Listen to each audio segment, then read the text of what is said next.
Yes sir, ಇದೆಲ್ಲವನ್ನು ಹೊರತುಪಡಿಸಿ ಸದ್ಯಕ್ಕೆ ಕನ್ನಡ ಚಿತ್ರೋದ್ಯಮದಲ್ಲಿ ಆಗ್ತಿರ್ತಂಥ ಬೆಳವಣಿಗೆಗಳನ್ನು ಸರ್ ನೀವು ಗಮನಿಸಿದಾಗ, ಅಂದರೆ ಅವತ್ತಿಂದ ಕೂಡ ಪ್ರತಿ ಹಂತಗಳನ್ನು ಗಮನಿಸ್ತಾ ಇದ್ರಿ, ಹೇಗಿದೆ ಸಿನಿಮಾ ಇಂಡಸ್ಟ್ರಿ ಪರಿಸ್ಥಿತಿ? ಸಾಕಷ್ಟು ಚರ್ಚೆಗಳಾಗ್ತಾ ಇದೆ, ಏನು ಹೇಳ್ತೀರಿ ಸರ್? ಒಂದು ಕಡೆ ಪ್ರಪಾತವಿದೆ, ಇನ್ನೊಂದು ಕಡೆ ಪರ್ವತದ ಶೃಂಗ ಇದೆ.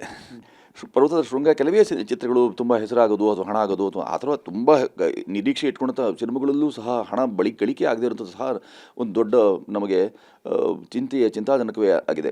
ಯಾಕೆಂದರೆ ಈಗ ಪ್ರಾಯ ಜನರಿಗೆ ತುಂಬ ಆಯ್ಕೆ ಇರೋದ್ರಿಂದ, ಅಂಗೈಯಲ್ಲಿ ಅರಮನೆ ಇರೋದ್ರಿಂದ ಜನರು ಚಿತ್ರಮಂದಿರಗಳತ್ತ ಧಾವಿಸಿ ಬಂದು ಚಿತ್ರ ನೋಡುವಂಥ ವ್ಯವಧಾನವನ್ನು ತೋರಿಸ್ತಿಲ್ಲ ಅಂತ ನನಗನ್ಸುತ್ತೆ. ಆದರೆ ಈ ರಂಗ ಸಾಯೋದಿಲ್ಲ. ಅಂದರೆ ರಂಗಭೂಮಿ ನಮ್ಮ ನೆಲದಲ್ಲಿ ಹುಟ್ಟಿರುವಂಥದ್ದು, ಅದರ ವಿಸ್ತರಣೆಯಾಗಿ ಮುಂದುವರಿಕೆಯಾಗಿ ನಮಗೆ ಚಿತ್ರರಂಗ ಸಿಗೋದಾದರೆ, ಈ ಚಿತ್ರರಂಗದಲ್ಲಿ ಮನುಷ್ಯನಿಗೆ ರಂಜನೆ ಇರದೆ ಬದುಕು ನಡೆಯೋಲ್ಲ. ಆದರೆ ಈ ರಂಜನೆ ಬೇರೆ ಬೇರೆ ರೀತಿಯಲ್ಲಿ ಸಿಗ್ತದೆ ಅನ್ನೋ ಕಾರಣಕ್ಕಾಗಿ ಪ್ರಾಯ ಈ ಥರದೊಂದು ವೈರುಧ್ಯ ಅಥವಾ ಈ ಥರದೊಂದು ಬದಲಾವಣೆ ನಮಗೆ ಕಾಣಿಸುತ್ತೆ ಅಂತ ಅನಿಸುತ್ತೆ. ಚಿತ್ರಮಂದಿರಕ್ಕೆ ಬಂದು ನೋಡಬೇಕು ಅಂಥದ್ದು ಏನು ಅನಿವಾರ್ಯತೆ ಇದೆ ಅಂತ ಪ್ರಾಯ ಒಬ್ಬ ಪ್ರೇಕ್ಷಕ ಮಹಾಪ್ರಭು ಕೇಳ್ತಿರ್ಬೋದು ಅಥವಾ ಯೋಚನೆ ಮಾಡ್ತಿರ್ಬೋದು. ಆದರೆ ಕೆಲವು ಚಿತ್ರಗಳು ಮಾತ್ರವೇ ಯಾಕೆ ಅಷ್ಟೊಂದು ಧಾವಿಸಿ ಬಂದು ನೋಡಿ ಅದನ್ನು ತುಂಬ ಯಶ ಗಳಿಸ್ಬಿಡುತ್ತೆ ಅಂತ ಯೋಚನೆ ಮಾಡ್ತು ಅಂತಂದರೆ, ಮಾಡುವ ಪ್ರಚಾರ ಅಥವಾ ಅದಕ್ಕೆ ಹೊಂದಿಕೆ ಆಗಿರುವಂಥ ಈವರೆಗೂ ಯಾವ ಚಿತ್ರ ಬ್ರಹ್ಮರು ಯಾವ ಚಿತ್ರ ಯಾವುದಕ್ಕಾಗಿ ಯಶ ಕಂಡಿದೆ ಅಂತ ಹೇಳಲಾರರು. ಈ ರೀತಿ ಕೆಲವು ಚಿತ್ರಗಳು ಮಾತ್ರವೇ ನಮಗೆ 250ಕ್ಕೂ ಮಿಗಿಲಾದಂಥ ಪ್ರಮಾಣಪತ್ರ ಪಡೆದಂಥ ವಾರ್ಷಿಕವಾಗಿ ಕನ್ನಡ ರಂಗದಲ್ಲಿ ಕನ್ನಡ ಚಿತ್ರರಂಗದಲ್ಲಿ 250ಕ್ಕೂ ಮಿಗಿಲಾದ ಚಿತ್ರಗಳು ತಯಾರಾಗ್ತಾ ಇವೆ. ಆದರೆ ಬೆರಳೆಣಿಕೆ 1, 2, 3, 4, 5 ಇಷ್ಟು ಮಾತ್ರ ಚಿತ್ರಗಳು ಕೆಲವು ಯಶವನ್ನು ಕಂಡು ಅಂತ ಯೋಚನೆ ಮಾಡುತ್ತೆ. ಇದನ್ನು ಸ್ವಲ್ಪ ಸರಿಯಾಗಿ ಅರ್ಥೈಸಿಕೊಂಡು ಇದಕ್ಕೆ ಸಂಬಂಧಪಟ್ಟಂಥ ಯಾರು ಚಿತ್ರರಂಗದಲ್ಲಿ ದುಡಿತಾ ಇದ್ದಾರೆ, ಅದರ ಪ್ರಮುಖರಾಗಿ ಕೂತ್ಕೊಂಡಿದ್ದೇವೆ ಅಂತ ಹೇಳ್ತಾರೆ, ಅಂಥವರೆಲ್ಲರೂ ಒಂದು ಆ ಥರದ ಕೂತು ವಿಮರ್ಶಾತ್ಮಕವಾದ ವಿಶ್ಲೇಷಣಾತ್ಮಕವಾದಂಥ ಯಾಕೆ ಹೀಗೆ ಅನ್ನೋದು ಯೋಚನೆ ಮಾಡೋದನ್ನು ಕೆಲಸ ಮಾಡಬೇಕು. ಯಾಕೆಂದರೆ ಸರ್ಕಾರದ್ದು ಇದಕ್ಕೂ ಸಂಬಂಧ ಬರೋದಿಲ್ಲ. ಯಾಕೆ ಅಂತ ಹೇಳಿದ್ರೆ, ಪಾಪ ಸರ್ಕಾರದವರು ನೀವೇನು ಹೇಳ್ತಿದ್ದೀರಿ, ನೀವೇನು ಪ್ರಸ್ತಾವನೆ ಅಂತ ಕಳಿಸ್ತಿದ್ದೀರಿ, ಅದಕ್ಕೆ ಪ್ರಾಯ ಅನುಮೋದನೆ ಕೊಡ್ಬೋದು ಅಥವಾ ಕೊಡದೆ ಹೋಗ್ಬೋದು. ಯಾವುದೇ ಆಡಳಿತ ಯಂತ್ರ ಮಾಡ್ಬೋದು ಅದ ಕೆಲಸ. ನೀವು ತರುವಂಥ ಪ್ರಸ್ತಾವನೆಯನ್ನು ಅವಗಾಹಿಸಿ ಬೇಕು ಬೇಡ ಅಂತ ಹೇಳ್ಬೋದು.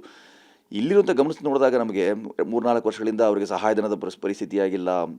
ಆಮೇಲೆ ಎಷ್ಟು ಅಸಡ್ಡೆ, ಅನಾದರ, ಅನಾಸಕ್ತಿಯಿಂದ ಯಾವುದೇ ಆಡಳಿತ ಯಂತ್ರ ನೋಡ್ತಾ ಇದ್ದ ಗಮನಿಸ್ಕೊಂಡಾಗ ಯಾವುದೇ ಸರ್ಕಾರವಾಗಿರ್ಬೋದು, ಅದು ಇಂಥದ್ದು ಅಂತಲ್ಲ, ಅದು ಯಾವುದೇ ಸರ್ಕಾರಗಳು ಈ ರಂಗಕ್ಕೆ ಅಂತಲ್ಲ, ಪ್ರದರ್ಶಕ ಕಲೆಗಳು ಅಂತೇನಿವೆ ಅವುಗಳಿಗೆ ಒಂದಷ್ಟು ಘನತೆಯನ್ನು, ಗೌರವವನ್ನು ತಂದುಕೊಡುವಂಥ ಕೆಲಸಗಳನ್ನು ಅಥವಾ ಅಂಥ ನಿಲುವುಗಳನ್ನು, ತೀರ್ಮಾನಗಳನ್ನು ಮಾಡೋಕ್ಕೆ ಸಾಧ್ಯವಾಯಿತು ಅಂತಂದರೆ ಜನರು ವಿಶೇಷವಾಗಿ ನೀವು ಗಮನಿಸಿ ನೋಡಿ, ಮುದ್ರಣ ಮಾಧ್ಯಮ, ನಾವೆಲ್ಲ ಮಾಧ್ಯಮದಲ್ಲೂ ಸಹ ಕೊನೆಯ ಪುಟ ಅಥವಾ ಪುರವಣಿಯಲ್ಲಿ ಇದ್ರ ಬಗ್ಗೆ ಚರ್ಚೆ ಆಗುತ್ತೆ. ಇದ್ರ ಬಗ್ಗೆ ಅಂದರೆ ಇದು ಪ್ರಧಾನ ಆಗಬೇಕು ಅಂತಲೂ ಬಯಸೋದಿಲ್ಲ, ನಮಗೆ ಆ ಬಯಕೆ ಅಲ್ಲ ಅದು. ಆದರೂ ಸಹ ಯಾರು ಕಲಾವಿಹೀನರಿರ್ತಿರೋದು ಪಶುಗೆ ಸಮ ಅಂತ ದೊಡ್ಡವರಾಗಲೇ ಶಾಸ್ತ್ರಗ್ರಂಥಗಳಲ್ಲಿ ಹೇಳಿಬಿಟ್ಟು ಹೋಗ್ಬಿಟ್ಟಿದ್ದಾರೆ.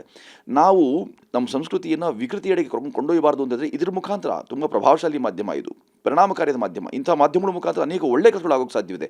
ಅವುಗಳನ್ನು ಮುನ್ನೆಲೆ ತರಬೇಕು ಅಂತ ಹೇಳಿದ್ರೆ ಆಂತರಿಕವಾಗಿಯೂ ಚರ್ಚೆ ಆಗಬೇಕು, ಬಾಹ್ಯವಾಗಿಯೂ ಸಹ ಬೆಂಬಲ ಸಿಗಬೇಕು.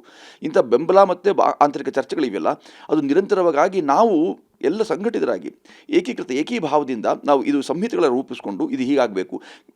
ಸಹೋದರ ಭಾಷೆಗಳಲ್ಲಿ ಆ ಕೆಲಸಗಳೆಲ್ಲ ಆಗಿವೆ. ನಮ್ಮಲ್ಲಿ ಮಾತ್ರವೇ ಆ ಥರದ ವಿಘಟಿತ ವಾತಾವರಣ ಇದೆ. ಸಂಘಟಿತರಾಗಿ ಈ ಥರದೊಂದು ಬಹಳ ಬೌದ್ಧಿಕ ಔನ್ನತ್ಯ ಇಟ್ಟುಕೊಂಡು ಚರ್ಚೆಗಳಾಗೋ ಸಾಧ್ಯ ಆಯಿತು ಅಂತಂದರೆ ಈ ರಂಗಕ್ಕೂ ಒಂದು ಒಳ್ಳೆಯ ಮೆರುಗು, ಆಶ್ರಯ ಸಿಕ್ಕುತ್ತೆ ಅಂತ ನಾನು ಭಾವಿಸ್ಕೊಂಡಿದ್ದೀನಿ. ಸರ್, ಈಗ ಕೊನೆಯದಾಗಿ ನೀವು ಅಂದರೆ ಸಾಕಷ್ಟು ಸಂದರ್ಭದಲ್ಲಿ ಬೇರೆ ಬೇರೆ ಪ್ರಯತ್ನಗಳನ್ನು ಮಾಡ್ತಾ ಇರ್ತೀರಿ ಒಂದಿಷ್ಟು ಕಲೆ ಉಳಿವಿಗಾಗಿ. ಈಗ ನಿಮ್ಮ ಯೋಜನೆ ಸರ್, ಯಾವುದೋ ಒಂದು ಸಿನಿಮಾವನ್ನು ನಿರ್ದೇಶನ ಮಾಡುವಂಥದ್ದು, ಕಥಾಹಂದರವನ್ನು ಕೈಗೆತ್ತಿಕೊಂಡಿರುವಂಥದ್ದು ಕೇಳಿ ಬರ್ತಾ ಇದೆ. ಯಾವುದು, ಹೇಗೆ ಅನ್ನುವಂಥದ್ದು ಸರ್? ತ್ರಿಭಾಷಾ ಸಾಹಸ ಪದ್ಮಗಂಧಿ, ಸಂಸ್ಕೃತ, ಕನ್ನಡ, ಹಿಂದಿ, ನಮ್ಮ ರಾಷ್ಟ್ರೀಯ ಪುಷ್ಪವಾದಂಥ ಕಮಲ.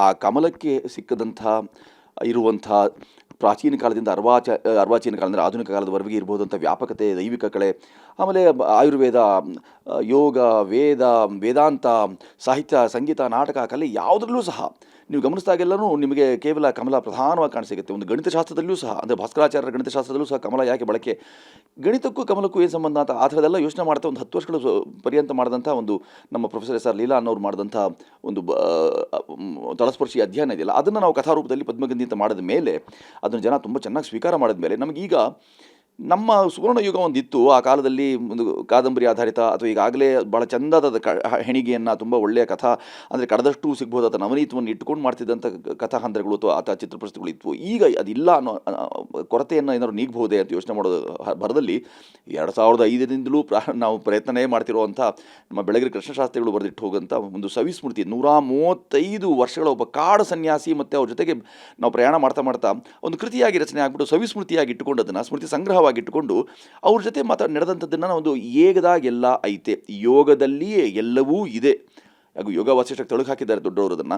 ಅಂಥದ್ದನ್ನು ಈ ಬದುಕಿಗೆ ಈಗ ಸದ್ಯ ನಾವು ನೋಡಿರೋಂಥ ಅಧಾರ್ಮಿಕವಾದಂಥ, ಅಂದರೆ ನಮಗೆ ಗುತ್ತು ಗುರಿ ಇಲ್ಲದೆ ಎಲ್ಲೆಲ್ಲಿಯೋ ಹಾದಿ ತಪ್ಪಿ ನಡೀತಾ ಇದ್ದೇವಲ್ಲ, ಆ ಥರ ಸರಿಯಾದ ಹಾದಿಗೆ ಹೆದ್ದಾರಿಗೆ ಅಡ್ಡದಾರಿಗಳನ್ನು ಹಿಡಿದು ಬಿಟ್ಟು ಅಡ್ಡದಾರಿಗಳನ್ನು ಪಕ್ಕಕ್ಕಿರಿಸಿ ಹೆದ್ದಾರಿಗೆ ನಡಿಗೆಗೋಸ್ಕರ ಅಂತ ಇಂಥ ಎಲ್ಲ ಕೃತಿಗಳು ಬೇಕು ಅಂತ ಅನ್ನಿಸಿ ನಾವು ಕೈಗೆತ್ಕೊಂಡಿರುವಂಥದ್ದನ್ನು ಕಷ್ಟಪಟ್ಟು ಮಾಡ್ತಿದ್ದೀವಿ. ಸೂಕ್ತ ನಿರ್ಮಾಪಕರನ್ನು ಹುಡುಕಾಟ ಮಾಡ್ತಿದ್ದೀವಿ. ಅಂದರೆ ಸೂಕ್ತ ನಿರ್ಮಾಪಕರು ಅಂದರೆ ಹಣದೊಡುಗುಸೂರಲ್ಲ, ಸಮಾನ ಮನಸ್ಕರಾಗಬೇಕು. ಆ ಕೃತಿ ಏನು ಹೇಳ್ತಾ ಇದೆ, ಯಾಕೆ ಇದನ್ನು ಮಾಡ್ತಿದ್ವಿ ಅನ್ನೋ ಪೂರ್ಣ ಸ್ಪಷ್ಟತೆ ಅವ್ರಿಗಿರಬೇಕು.